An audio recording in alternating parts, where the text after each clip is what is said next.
Tuhan di bulan Februari yang akan dilakukan pemilihan presiden dan wakil presiden, juga legislatif Tuhan. Kami percaya Tuhan, kehendak-Mu lah yang terjadi untuk bangsa kami. Kehendak Tuhan lah yang terjadi untuk negeri kami Indonesia. Pemimpin-pemimpin yang takut akan Tuhan munculkan. Anak-anak Tuhan yang takut akan Tuhan akan munculkan di wakil-wakil dewan Tuhan. Terima kasih Tuhan, terima kasih. Kami berdoa Tuhan, buat kota kami, kota Dumai. Kasih setiamu ada buat kota Dumai. Cintamu ada untuk kota Dumai. Kami berdoa dari tempat ini Tuhan. Takkan pernah kami berhenti untuk berdoa buat kesejahteraan kota kami. Tuhan memberkati kota kami. Setiap tempat demi tempat, setiap sudut demi sudut, setiap instansi demi instansi. Tuhan, nyatakan kebenaran-Mu di atas kota kami. Tegakkan kebenaran-Mu di atas kota kami. Biar kota kami boleh mengenal Engkau di dalam nama Tuhan Yesus.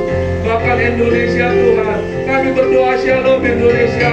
Kasih setia Tuhan ada padamu. Damai sejahtera Tuhan ada padamu. Kami percaya Tuhan, ekonomi, kesejahteraan politik Engkau akan limpahkan bagi bangsa kami di dalam nama Tuhan Yesus.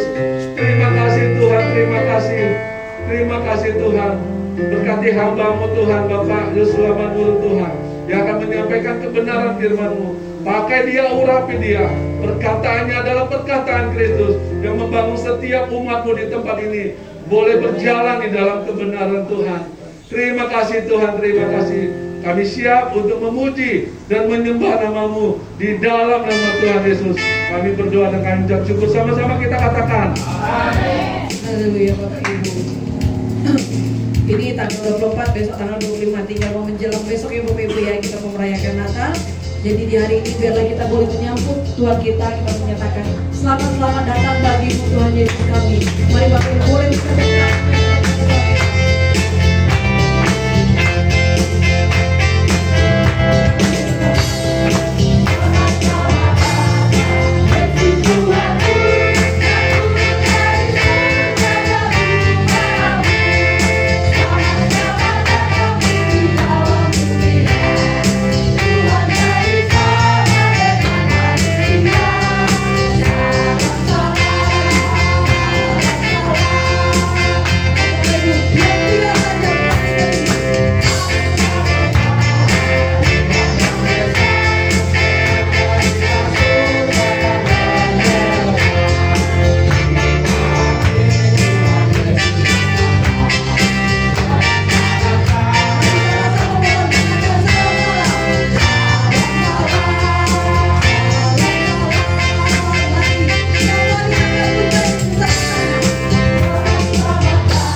sudah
tiba saatnya kita akan memberikan persembahan kita yang pertama. Mari kita akan memasuki firman Tuhan. Mari hamba-hambanya Tuhan. Mari kita bersatu di dalam doa. Terima kasih Tuhan, terima kasih Bapa. Kami sungguh bersyukur ya Bapa, kami telah memberikan penyembahan dan pujian kami yang terbaik bagimu ya Bapa. Biarlah hatimu ya Tuhan yang disenangkan ya Bapa ya pada hari ini ya Bapa. Dari setiap kami semua jemaat Pos PIGB House of Blessing ya Bapa, kami sungguh berterima kasih ya Tuhan.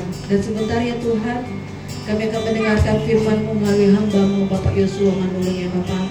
Biar kiranya Engkau berkati hamba-Mu ya Bapa, dengan firman yang luar biasa dahsyat yang boleh Dia sampaikan kepada kami semua setiap jemaat yang ada di Pos PIGB House of Blessing ya Bapa. Kami telah mengenal hamba-Mu ini ya Bapa. Terima kasih Tuhan buat hamba-Mu ini ya Bapa, yang telah berdampak bagi kami ya Bapa. Ketika kami ya Tuhan, kami takut-takut akan memulai pelayanan kami, tapi dengan kekuatan daripada hamba-Mu ini ya Bapa, kami boleh memulai pelayanan ini ya Bapa. Kami sungguh bersyukur ya Bapa buat kehadiran dari hamba-Mu Bapak Pendeta Yosua Manurung ya Bapa. Biar kiranya Engkau berkati hamba-Mu ini ya Bapa, dengan tuntunan-Mu ya Bapa yang selalu baru setiap hari. Dan Engkau berkati setiap pelayanan yang Dia lakukan ya Bapa, bagi jemaatnya Bapa. Dan juga di dalam keluarganya Engkau berkati dia itu ya Tuhan. Keluar masuknya Bapa, Engkau berkati ya Bapa. Apapun yang Dia kerjakan Engkau boleh buat berhasil ya Bapa. Kami percaya Engkau memberikan kesehatan bagi hamba-Mu ya Bapa. Kami percaya Engkau memberikan ya Bapa kasih-Mu yang luar biasa bagi hamba-Mu ya Bapa, sehingga pelayanan yang Dia lakukan ya Bapa itu boleh menyenangkan Engkau ya Tuhan kami. Terima kasih Yesus, terima kasih Tuhan. Dan sebentar ya Tuhan, kami akan memberikan persembahan kami yang pertama ya Bapa. Biarlah ya Tuhan persembahan kami yang kami berikan itu kami berikan dengan segenap hati ya Tuhan, sehingga persembahan ini boleh dipakai ya Tuhan untuk hormat kemuliaan-Mu, untuk memperluas kerajaan-Mu, untuk pekerjaan pelayanan ya Bapa di Pos PIGB House Blessing ya Bapa. Ini kami semua setiap jemaat ya Bapa, kami boleh ya Bapa memberikan dengan penuh sukacita ya Bapa. Dan ketika kami memberi ya Tuhan, Engkau yang akan ya Tuhan mengembalikannya berlipat-lipat ganda lebih daripada apa yang kami pikirkan ya Bapa. Bahwa kami adalah jemaat-Mu ya Bapa, kami adalah umat-Mu yang mengasihi Engkau, dan Engkau akan tetap setia selalu memberkati kami dan mencukupi kami dalam segala sesuatu dalam kebutuhan kami. Terima kasih Tuhan. Dan biarlah ya Tuhan firman yang akan disampaikan pada hari ini, kami boleh setiap jemaat boleh tunduk dan hormat, dan kami boleh mendisiplinkan hati dan pikiran kami untuk kami boleh siap menerima firman-Mu yang akan disampaikan oleh hamba. Terima kasih Yesus, terima kasih Bapa. Ini kami semua ya Tuhan, kami siap memberi dengan penuh sukacita. Sama-sama umat Tuhan katakan amin, haleluya.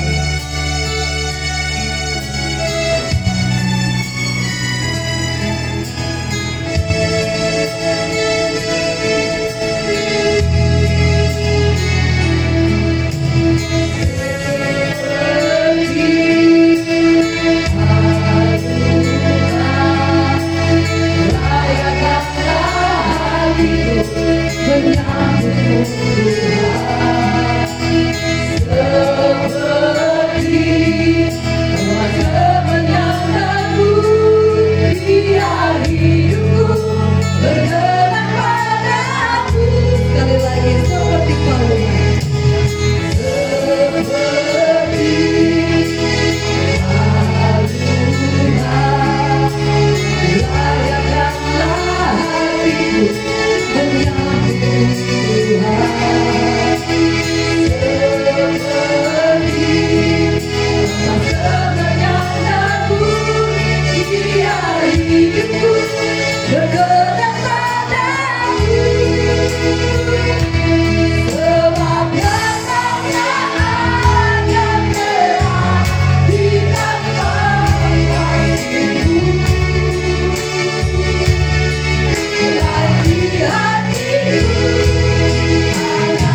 morning ya Bapa.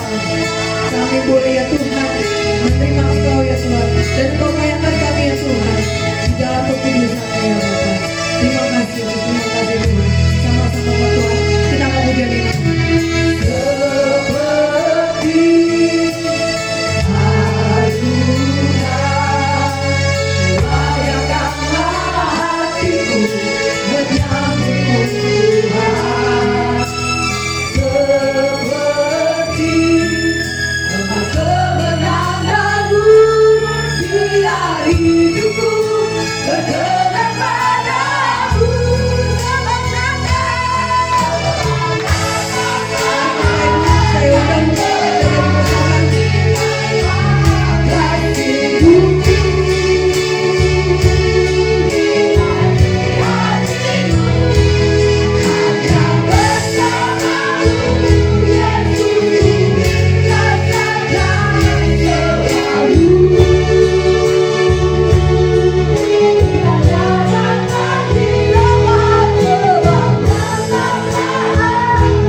Tuhan yang akan terus memberikan pengertian-pengertian yang baru bagi setiap kami, bahkan kekuatan yang baru bagi setiap kami, untuk kami boleh terus melakukan firman-Mu, berjalan di dalam kehendak-Mu, menyenangkan hati Bapa.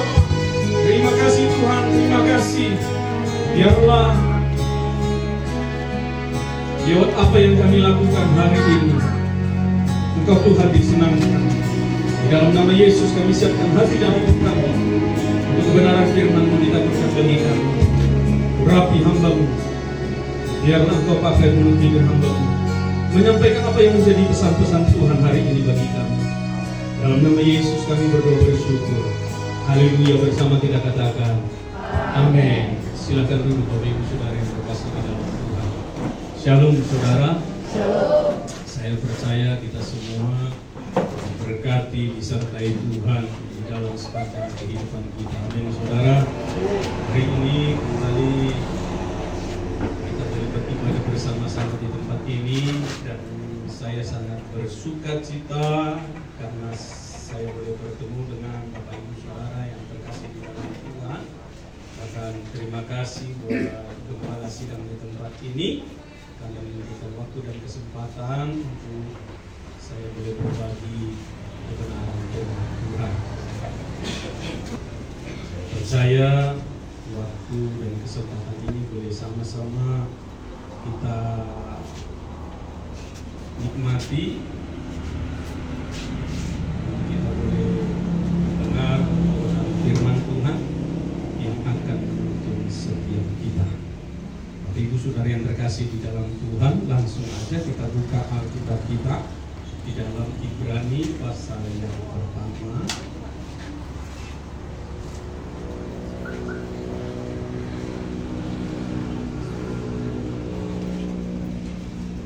Ibrani pasal yang pertama, ayat yang pertama sampai ayat yang keempat. Hari ini kita akan belajar tentang Kristus yang tidak tertandingi. Saudara yang terkasih di dalam Tuhan, satu pribadi yang luar biasa yang kita rayakan kelahirannya akhir-akhir ini, dan dia adalah pribadi yang tidak tertanding. Kita akan belajar kenapa dia menjadi pribadi yang tidak tertanding. Karena itu kita buka Alkitab kita sama-sama, kita baca Ibrani pasal pertama, ayat yang pertama sampai ayat yang keempat.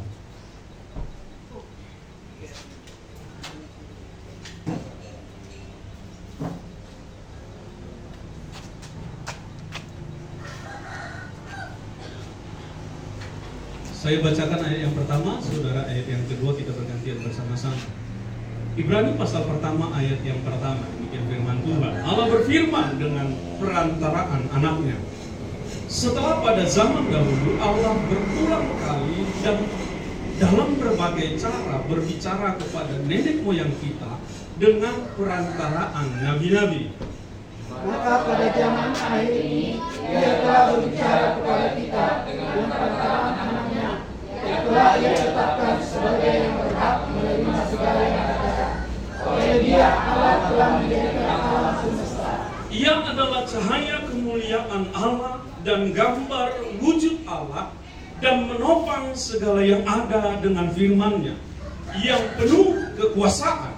Dan setelah Ia selesai mengadakan penyucian dosa, Ia duduk di sebelah kanan yang maha besar di tempat yang maha tinggi. Jauh lebih tinggi daripada malaikat-malaikat, sama seperti nama yang dikaruniakan padanya. Jauh lebih indah daripada nama malaikat. Puji Tuhan. Nah, Bapak Ibu Saudara yang terkasih di dalam Tuhan, Yesus Kristus merupakan penyataan Allah dan pribadi yang tidak tertandingi oleh apapun. Alkitab memberitahukan, menyingkapkan sebuah pernyataan bagi kita hari ini, saudara, bagaimana kebenaran yang disampaikan oleh kitab Ibrani ini, saudara. Setelah pada zaman dahulu Allah berulang kali dalam berbagai cara berbicara kepada nenek moyang kita dengan perantaraan nabi-nabi. Saudara yang terkasih di dalam Tuhan, Alkitab mencatat oleh karena besarnya kasih Allah kepada manusia, sehingga Allah tidak ingin manusia itu binasa. Ya kan? Sehingga Alkitab mencatat Allah memakai orang-orang yang bisa Dia pakai untuk menyampaikan pesan-pesannya supaya manusia itu tidak binasa. Iya kan? Dia pakai para nabi, saudara, untuk menyampaikan pesan-pesannya Tuhan. Tetapi apa yang dilakukan manusia? Manusia berulang-ulang menolak nabi-nabi yang diutus oleh Allah. Kemudian Alkitab mencatat di dalam Ibrani ini, saudara, maka pada zaman akhir ini Ia telah berbicara kepada kita dengan perantaraan anaknya yang telah ditetapkan sebagai yang berhak menerima segala yang ada. Oleh Dia Allah telah menjadikan alam semesta. Nah, Bapak Ibu Saudara yang terkasih di dalam Tuhan, sebuah pernyataan yang luar biasa bagi kita. Apa pernyataan itu? Ketika manusia menolak para nabi, maka Bapa punya rencana yang dahsyat supaya kita manusia tidak binasa. Dia kirimkan anaknya yang tunggal. Makanya akhir-akhir ini kita merayakan apa? Natal. Natal berbicara tentang Yesus lahir di dunia. Dan kita akan melihat nanti ada karya yang begitu besar, ada karya yang begitu luar biasa yang dilakukan dan dikerjakan Yesus di dalam kehidupan kita, saudara. Nah, karena itu Bapak Ibu Saudara yang terkasih di dalam Tuhan, kenapa Yesus menjadi pribadi yang tak tertandingi? Kita buka Alkitab kita di dalam Filipi pasal 2.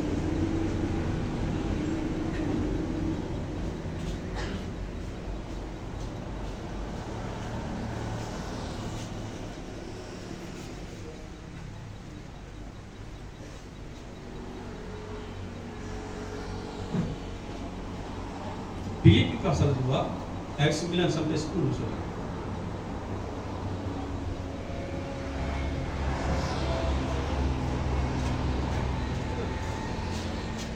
Salah seorang membacakan ayat 9 dan 10. Filipi 2 ayat 9 dan 10. Itulah sebabnya Allah sangat meninggikan dia. Itulah sebabnya Allah sangat meninggikan dia. Siapa yang dimaksud Allah? Yesus. Pribadi yang ditinggikan oleh Allah. Oleh sebab itu Allah meninggikan dia. Lanjutkan nama.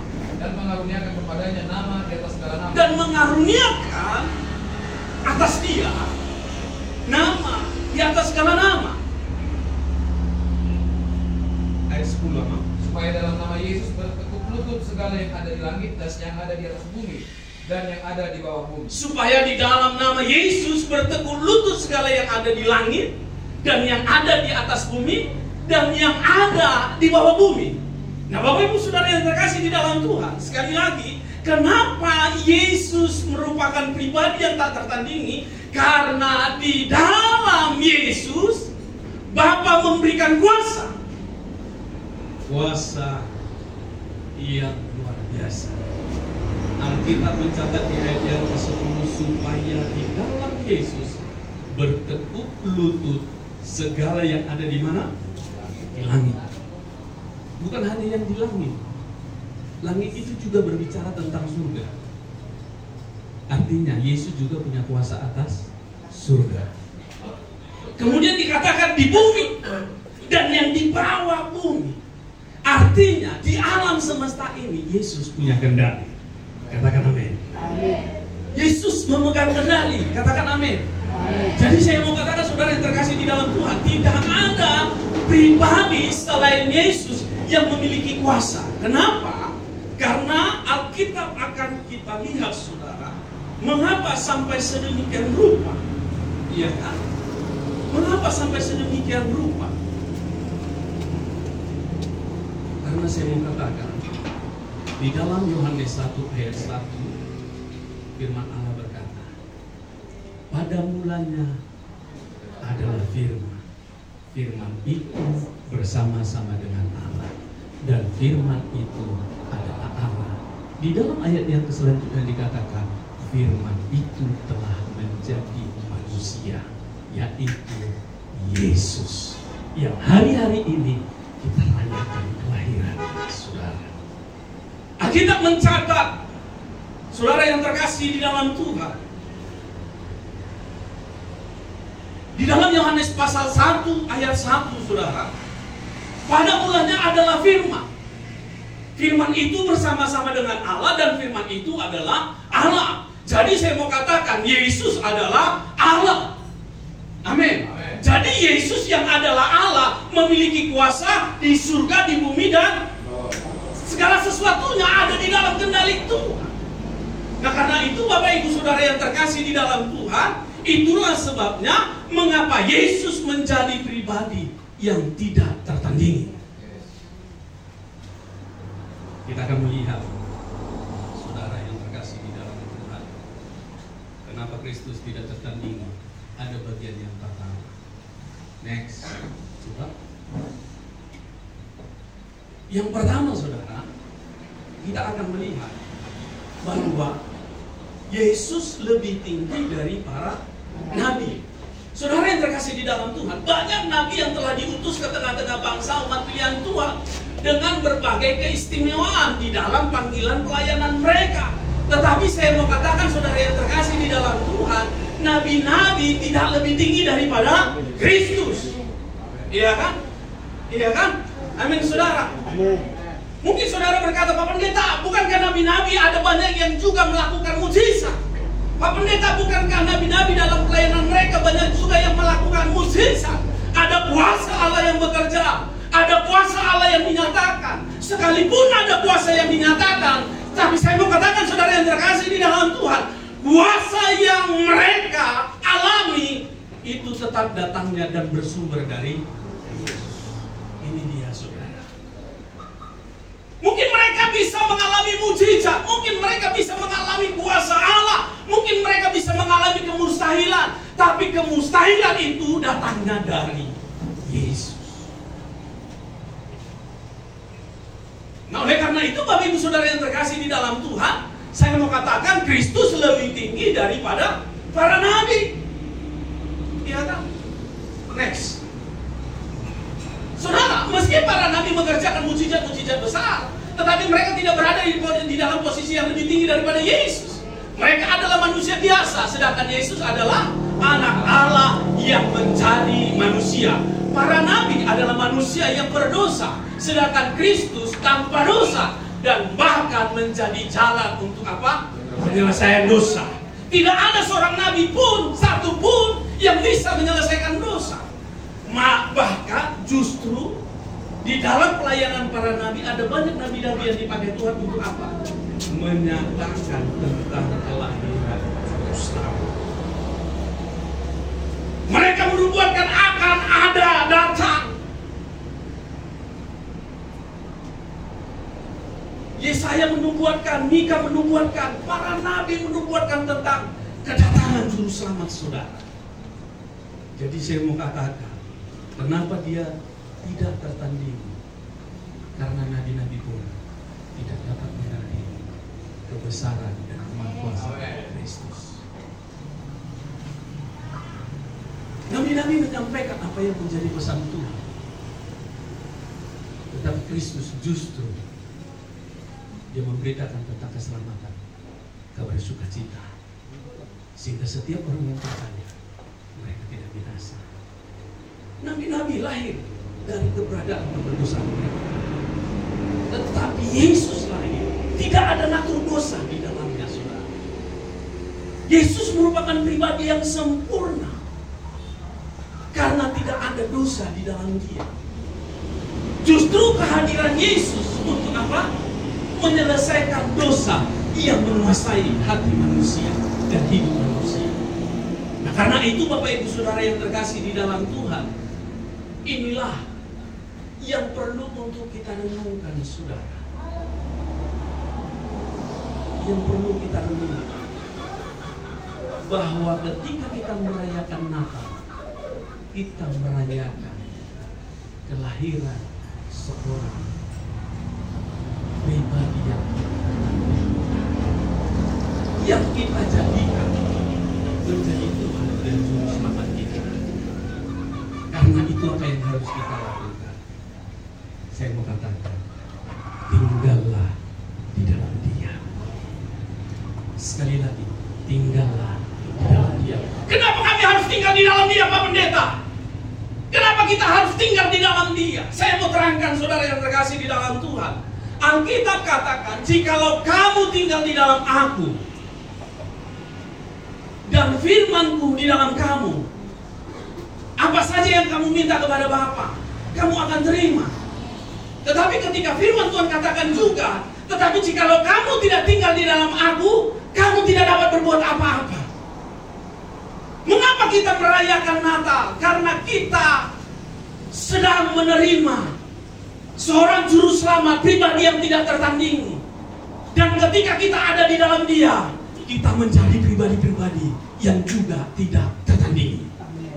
Ini penting untuk kita pahami. Ini penting untuk kita renungkan bersama-sama. Pak Pendeta, bukankah kita penuh dengan kelemahan, kita penuh dengan kekurangan? Saya mau katakan, ketika Yesus ada di dalam kita, Dia selesaikan semuanya itu. Dia akan membawa kita untuk kita bisa melakukan pekerjaan-pekerjaan Allah yang lebih dahsyat lagi, saudara. Jadi ketika kita merayakan Natal, jangan hanya sekedar Yesus lahir di hati kami, Yesus ada di hati kami. 2023 tahun yang lalu Dia datang ke dunia untuk menyelamatkan orang berdosa, bukan hanya sekedar itu. Tapi ingat, ketika kita merayakan Natal, Yesus bukan hanya lahir, tapi Dia tinggal di dalam kita. Ketika Dia tinggal di dalam kita, kita tinggal di dalam Dia. Saya mau katakan Bapak Ibu Saudara yang terkasih di dalam Tuhan, apapun yang kita jalani, apapun yang kita hadapi, kita menjalaninya, kita menghadapinya bersama dengan Yesus. Kenapa? Karena Dia sedang ada di dalam kita. Waktu kita menghadapi pergumulan, kita menghadapinya tidak sendiri. Waktu kita menghadapi persoalan, kita menghadapinya tidak sendiri. Waktu kita menghadapi persoalan, kesulitan, kesukaran, Dia yang ada di dalam kita itu juga sedang menghadapinya bersama dengan kita. Dan saya mau katakan, Dia yang ada di dalam kita itu tidak akan tinggal diam ketika kita menghadapi persoalan. Dia akan bergerak, Dia akan bekerja. Ketika firman-Nya disampaikan, bukankah Allah turut bekerja dalam kehidupan setiap orang percaya untuk mendatangkan kebaikan bagi mereka? Dia yang ada di dalam kita akan bekerja bersama-sama dengan kita, menjadikan hidup kita menjadi lebih baik. Saya percaya ke depan ini hidup saudara semakin lebih baik. Saya percaya ke depan ini pekerjaan saudara semakin lebih baik. Saya percaya ke depan ini kesehatan saudara semakin lebih baik. Dan saya percaya ke depan ini pelayanan di tempat ini semakin lebih baik. Tepuk tangan yang meriah bagi Tuhan kita. Haleluya. Saudara yang terkasih di dalam Tuhan, Yesus tidak tertandingi. Ini yang perlu kita renungkan. Ini yang perlu kita pahami. Selanjutnya yang kedua, saudara yang terkasih di dalam Tuhan, kenapa Dia tidak tertandingi? Yang kedua, Alkitab mencatat Kristus adalah pencipta. Seperti yang sudah saya sampaikan tadi, saudara yang terkasih di dalam Tuhan, di dalam Ibrani pasal 1 ayat 2. Coba saudara membacakan di dalam Ibrani pasal 1 ayat 2. Sama-sama membacakan Ibrani 1 ayat 2. Maka pada zaman akhir ini Ia telah berbicara kepada kita dengan perantaraan anaknya Yesus Kristus, yang telah Ia tetapkan sebagai yang berhak menerima segala yang ada. Yang telah Ia tetapkan sebagai yang berhak menerima segala yang ada. Oleh Dia Allah telah menjadikan alam semesta. Oleh Dia Allah telah menjadikan alam semesta. Oleh Yesus Dia telah menjadikan alam semesta. Sekali lagi saudara yang terkasih di dalam Tuhan, kembali lagi saya ingatkan saudara, di dalam Yohanes pasal 1 ayat 1, pada mulanya adalah firman. Firman itu bersama-sama dengan Allah, dan firman itu adalah Allah. Firman itu telah menjadi manusia, namanya Yesus. Artinya Yesus itu juga adalah Allah. Yesus itu juga adalah Allah. Firman itu juga adalah Allah. Waktu kita membaca Yohanes 1 ayat 1, maka di situ kita sedang belajar tentang ketritunggalan Allah. Dan di dalamnya Yesus merupakan bagian daripada Allah. Saudara yang terkasih di dalam Tuhan, kita lihat di dalam Kejadian 1 ayat 1, ya kan, liturgi anak-anak sekolah minggu yang belum sekolah. Ya kan? Mereka katakan apa? Pada mulanya Allah menciptakan langit dan bumi. Nah, saudara yang terkasih di dalam Tuhan, ketika firman Allah berkata, pada mulanya Allah menciptakan langit dan bumi. Allah, Bapa, Anak, dan Roh Kudus itu sama-sama berkarya di dalam menciptakan langit dan bumi. Iya kan? Di dalam bahasa aslinya saudara, di dalam Kejadian 1 ayat 1, ketika dikatakan pada mulanya, itu bahasa aslinya Bereshit, artinya awal dari kejadian segala sesuatu. Dan saya mau katakan, waktu Alkitab memakai kata menciptakan, di sana dipakai kata bara. Bara itu artinya apa? Menciptakan. Ketika dipakai kata ini, saudara yang terkasih di dalam Tuhan, Allah menciptakan dari yang tidak ada menjadi ada. Sekali lagi, waktu Alkitab memakai kata menciptakan, itu Allah menciptakan langit dan bumi. Dari yang tadinya tidak ada langit dan bumi, Dia ciptakan dan akhirnya terjadilah langit dan bumi. Jadi ketika dikatakan Bereshit, artinya yang memulai langit dan bumi ini adalah Allah. Tanpa Allah tidak ada segala sesuatu yang sudah jadi ini. Tetapi segala sesuatu yang jadi ini, itu semuanya karena Allah yang menjadikannya. Segala sesuatu yang ada ini, itu karena Yesus yang menjadikannya. Saudara yang terkasih di dalam Tuhan, jadi kenapa pribadi Yesus merupakan pribadi yang tidak tertandingi? Karena pribadi ini juga adalah pribadi yang menciptakan, yang menjadikan sesuatu yang tidak ada itu menjadi ada.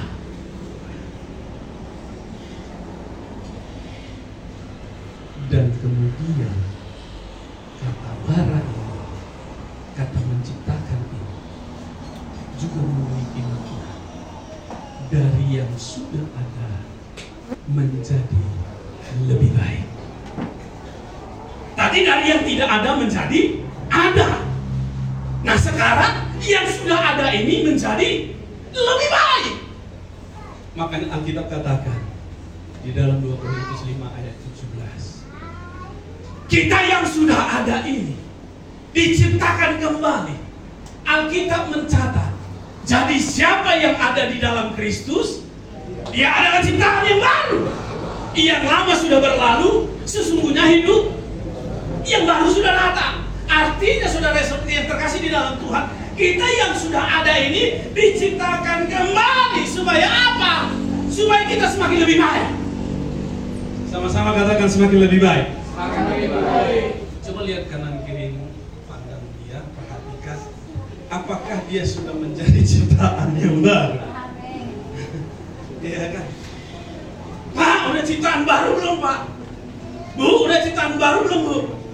Coba diperhatikan saudara, lihat dulu. Mirip nggak sama Yesus saudara? Mirip nggak sama Yesus? Ini penting, iya kan? Saudara yang terkasih di dalam Tuhan. Jadi Yesus itu kenapa menjadi pribadi yang tidak tertandingi? Karena dia juga adalah pribadi yang menciptakan segala sesuatunya. Dari yang tidak ada menjadi ada, iya kan? Dari yang sudah ada menjadi lebih baik. Nah karena itu saya mau katakan Bapak Ibu Saudara yang terkasih di dalam Tuhan, kalau segala sesuatunya ini aja Dia yang menjadikan, apakah tidak terlalu mudah bagi Dia untuk mengubahkan keadaan saudara? Apakah tidak terlalu mudah bagi Allah untuk mengubahkan keadaan saudara, mengubahkan kehidupan saudara, mengubahkan rumah tangga saudara, mengubahkan keadaan saudara? Nah karena itu semakin paham, semakin menemukan. Sehingga apa? Natal itu lebih bermakna ketika kita lebih mengenal Sang Natal itu. Sehingga Sang Natal itu benar-benar tinggal di dalam kita. Saya mau tanya, senang gak kenal sama wali kota?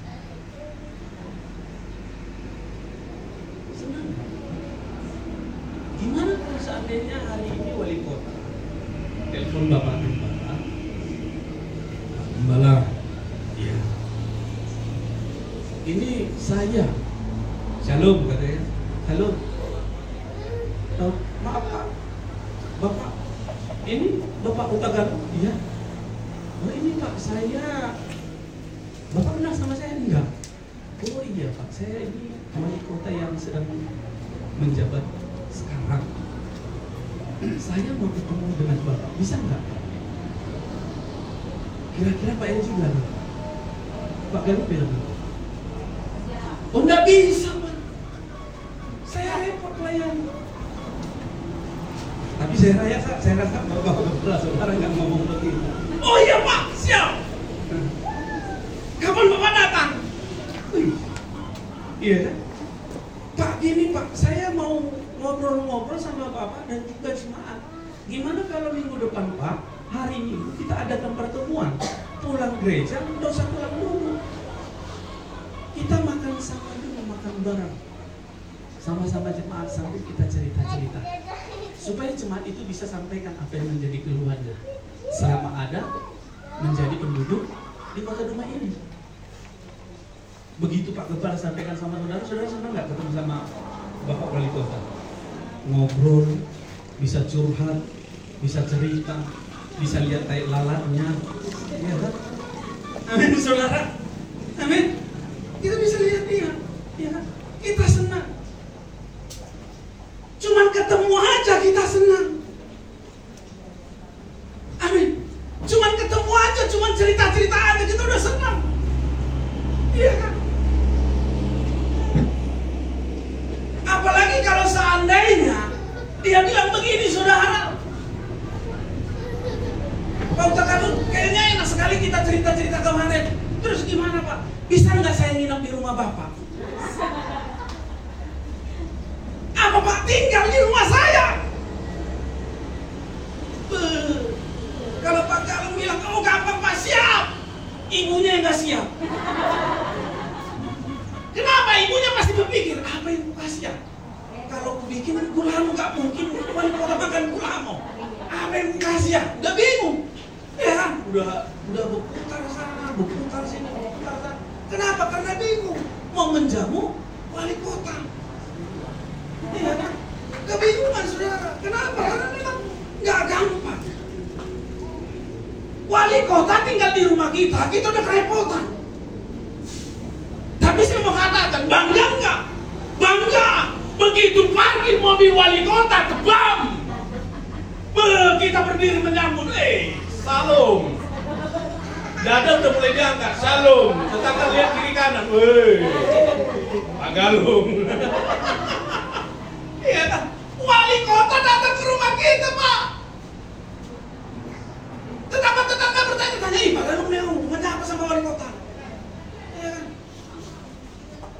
Orang bertanya-tanya, ditengok, dilihat, paling cuma ngomong-ngomong aja, ngobrol-ngobrol aja. Ditengok, sampai malam, belum pulang juga wali kotanya.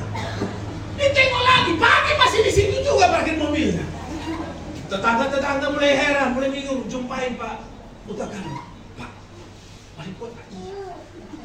Kenal. Iya kan?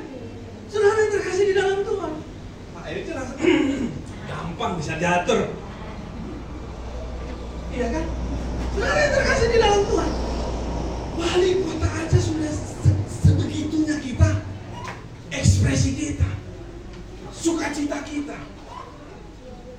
Saudara yang terkasih di dalam Tuhan, sadar nggak bahwa yang tinggal di dalam kita itu bukan hanya sekedar wali kota, lebih dari wali kota, bukan hanya sekedar gubernur, bukan hanya sekedar presiden, tapi raja di atas segala raja.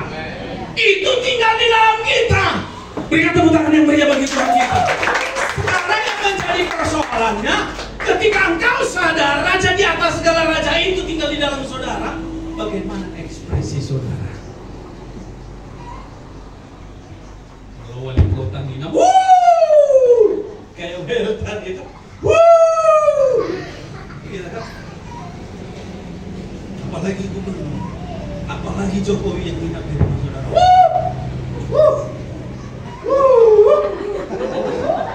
Bisa-bisa ini kaki nggak menginjak tanah lagi, saudara. Iya kan? Iya kan, Jokowi. Saudara yang terkasih di dalam Tuhan. Tapi saya mau katakan yang tinggal sama kita itu bukan Jokowi aja. Lebih daripada itu. Yang tinggal di dalam kita itu raja segala raja, yang menciptakan segala sesuatunya, yang menjadikan segala sesuatunya. Nah karena itu, jangan sampai gembala saudara lemah. Kenapa lemah? Karena lihat saudara memuji Tuhan. Bangkit, serukan nama Yesus. Mari maju, yang akan kuasa. Orang yang mengalami kebangkitan nggak begitu, saudara. Itu orang yang tidak mengalami kebangkitan. Bangkit,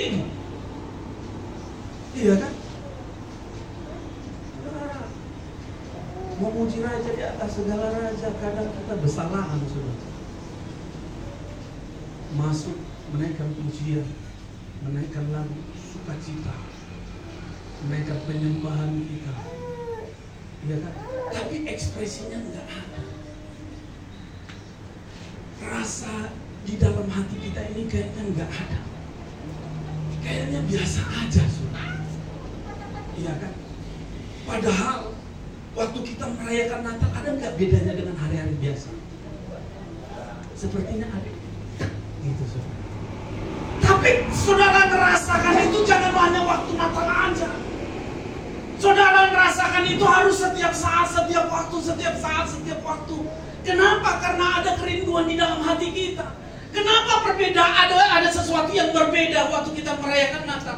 Karena kita rindu untuk merayakan Natal itu, sehingga waktu hari Natal itu ada sesuatu yang bermakna. Tapi bukan hanya Natal kita merasakan gairah itu, tapi setiap saat, setiap waktu, setiap saat, setiap waktu.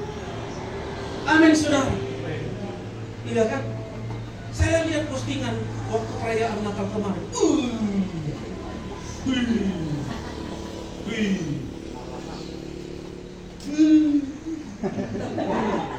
Well, perayaan pemilihan lewat semua. Iya kan? Lompatnya, iya kan? Apalagi antusias jemaatnya kita lihat, luar biasa. Tapi jangan pas Natal itu aja sudah bergairah. Pas hari kita ibadah seperti ini perlu juga kita ada gairah untuk kita mengalami perjumpaan dengan Tuhan. Karena yang kita jumpai itu pribadi. Itu dia, saudara. Pribadi yang tidak datang diri. Ya kan? Saudara jalan sama wali kota.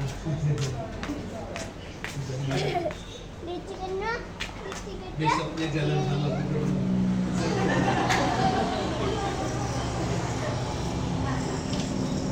Kalau ibu jalan sama gubernur. Kenapa? Sasaknya sampai ke atas. Iya kan? Sasaknya sampai ke atas. Itu sepatu.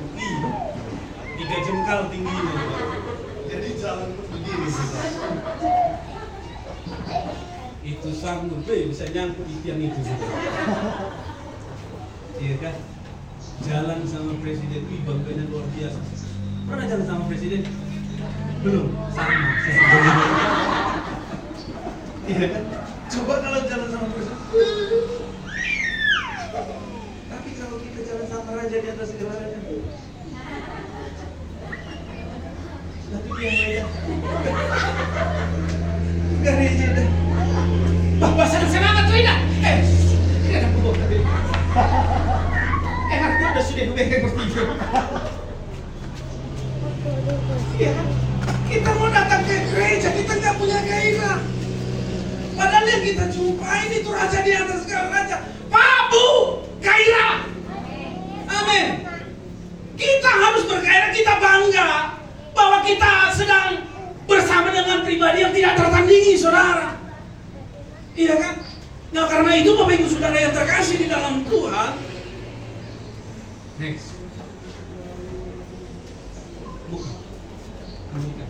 Dalam Kolose pasal 1 ayat 15 sampai 16 juga ditegaskan bahwa dialah yang menciptakan segala sesuatu. Semuanya ada karena Yesus Kristuslah yang menciptakan. Dengan demikian pengajaran yang menyatakan bahwa Yesus adalah manusia biasa yang diciptakan, itu dapat dikatakan Yesus juga bukan Allah minor, tetapi dia sehakikat dengan Bapa dan Roh Kudus. Nah karena itu ini yang perlu kita pahami. Amin. Karena ada banyak ajaran-ajaran yang sekarang ini mengatakan bahwa Yesus itu bukan Allah. Yesus itu hanya manusia super yang tidak sama dengan Allah, tapi tidak sama juga dengan manusia. Nah ini patahkan saudara. Kenapa? Karena Yesus itu benar-benar Allah. Karena dia juga ikut menciptakan segala sesuatu, sehingga segala sesuatunya ini menjadi ada. Next, selanjutnya saudara. Yang ketiga, Kristus melebihi atau lebih tinggi daripada malaikat. Ya kan, Yesus Kristus juga tak tertandingi, bahkan ketika dibandingkan dengan makhluk surgawi seperti malaikat. Di hadapan Yesus, malaikat adalah hamba yang melayani dia. Nah Bapak Ibu Saudara yang terkasih di dalam Tuhan, mungkin saudara berkata, Pak Pendeta, bukankah malaikat adalah orang pribadi-pribadi yang ada di surga? Tetapi saya mau katakan, malaikat itu adalah ciptaan, bukan pencipta. Yang pencipta itu adalah Nah karena itu Bapak Ibu Saudara yang terkasih di dalam Tuhan, Alkitab mencatat justru malaikat itu adalah makhluk yang dipilih untuk apa? Melayani dia. Melayani dia. Melayani dia. Melayani dia. Nah karena itu Bapak Ibu Saudara yang terkasih di dalam Tuhan, dari semua yang sudah kita renungkan, dari semua yang sudah kita pelajari, dari semua yang sudah kita dengarkan saudara yang terkasih di dalam Tuhan, saya mau katakan Bapak Ibu Saudara yang terkasih di dalam Tuhan, banggalah ketika saudara ada di dalam Kristus. Banggalah ketika saudara tinggal di dalam Kristus. Yesus Kristus tidak tertandingi. Bahkan ketika dia dibandingkan dengan nabi, dengan malaikat yang menjadi penghuni surga, dia tetap menjadi pribadi yang tidak tertandingi. Sehingga saya mau katakan dari depan ini saudara, ketika kita berjalan bersama dengan pribadi yang tidak tertandingi, maka kita akan menjadi pribadi-pribadi yang sanggup menikmati segala sesuatu, karena dia menjadikan hidup kita menikmati segala sesuatu. Karena saya percaya waktu saudara berjalan bersama Tuhan, waktu saudara melangkah bersama dengan Tuhan, Alkitab mencatat begini saudara, kalau seandainya saudara berjalan sama gembala saudara,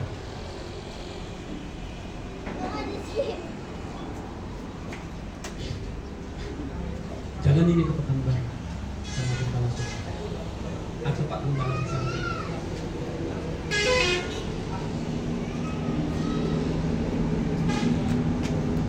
waktu jalan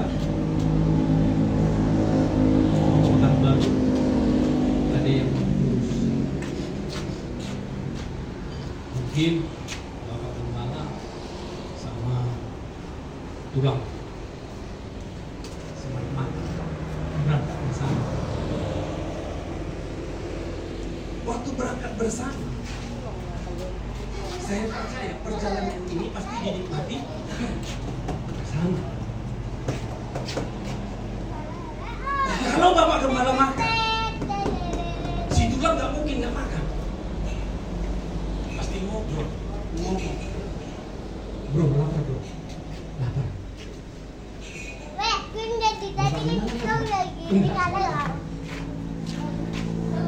Makan yang makan, oke makan. Makan di mana kita? Di tinggal. Udah bosan.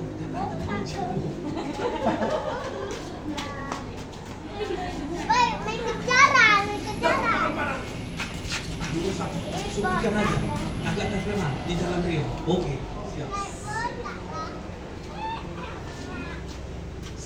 Saya mau katakan saudara, waktu kita berjalan bersama-sama, kita menikmati kebersamaan, kita makan bersama-sama. Waktu ke pesta, pulang, biarkan nggak Pak Gembala, walaupun mobilnya Pak Gembala, biarkan nggak Pak Gembala jalan sendiri.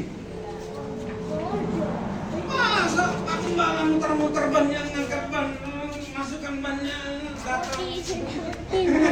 Si Bocila. Udah selesai, Mam? Udah selesai, Mam?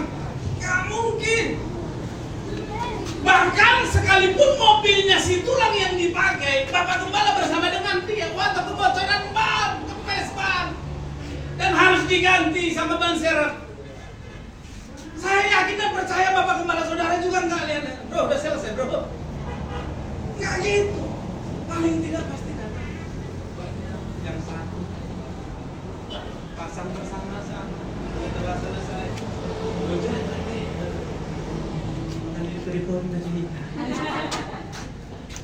itu ada kebersamaan. Waktu saudara kita berjalan bersama dengan Yesus, saya mau katakan kita menjalani kehidupan ini bersama dengan Yesus, kita menikmati hidup ini bersama dengan Yesus. Makanya ada pujian, dalam suka duka ku kan tetap tersenyum, diberkati dalam susah ku kan tersenyum. Kenapa? Karena kita berjalan bersama dengan Yesus. Waktu kita sakit, waktu kita menderita, dia juga mengalami hal yang sama. Tapi kabar sukacitanya, dia tidak akan pernah membiarkan saudara dalam penderitaan terus. Amin. Waktu kita menjalani hidup bersama dengan pribadi yang tidak tertandingi ini, saya mau katakan saudara, kita tinggal di dalam dia, dia ada di dalam kita. Alkitab mencatat di dalam Yohanes pasal 15 itu, kita ini seperti pokok anggur. Pokok anggur. Bukan ibu anggur, tapi pokok anggur. Iya kan? Pokok anggur. Alkitab mencatat begini. Tinggallah di dalam aku di dalam kamu. Kita harus memiliki hidup yang melekat dengan Tuhan. Kita harus memiliki hidup yang tinggal di dalam Tuhan. Kenapa? Karena kita ini ranting. Yesus pokok.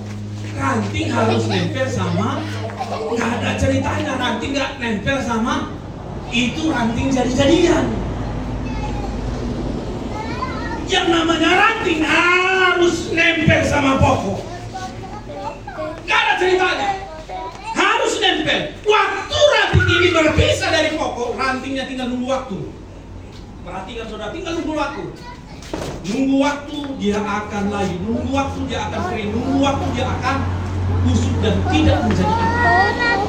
Tapi selama dia menempel, melekat pada pokok, saya mau katakan waktunya berbuah, dia berbuah. Waktunya berbuah, dia berbuah. Kenapa? Karena apa yang diperlukan nanti semuanya bersumber dari pokok. Jadi waktu pokok kita menempel, apa yang kita perlukan, apa yang kita butuhkan, apa yang kita alami, ini semua mengalir ke dalam kita, ke dalam saudara, ke dalam saudara, ke dalam setiap kita. Sekali lagi, Yesus pribadi yang hidup. Kita tundukkan kepala. Terima kasih Bapa di surga, kami bersyukur buat kasih, anugerah, kemurahan yang daripada Bapa yang terus memenuhi kehidupan setiap kami. Sehingga biarlah lewat apa yang kami renungkan hari ini, kami boleh semakin sadari bahwa Yesus